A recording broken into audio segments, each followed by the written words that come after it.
কলকাতার অন্যতম আইন বিষয়ক শিক্ষা প্রতিষ্ঠান সাউথ ক্যালকাটা ল কলেজে ঘটে যাওয়া পাশবিক নির্যাতনকে রাজ্য সরকারের প্রশাসনিক ব্যর্থতা হিসেবে মনে করা হচ্ছে।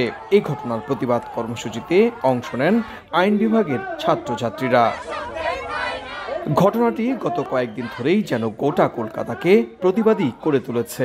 মিছিল, মিটিং, পথসভা কিংবা প্ল্যাকার্ড হাতে নিয়ে প্রতিবাদ মিছিলে সামিল হতে দেখা যাচ্ছে সাধারণ মানুষ থেকে রাজনীতিবিদদের।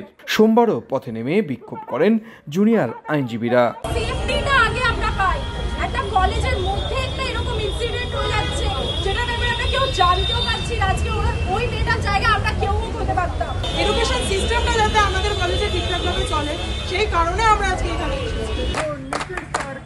গত 25 জুন রাতে দক্ষিণ কলকাতার কলেজটিতে ঘটে সংঘবদ্ধ ধর্ষণের ঘটনা। এতে প্রধান অভিযুক্ত তৃণমূল কংগ্রেসের যুব সংগঠনের এক শীর্ষ নেতা, যদিও পুলিশ প্রধান অভিযুক্ত সহ বাকিদেরও গ্রেপ্তার করেছে। সুব্রত আচার্য, সময় সংবাদ, কলকাতা।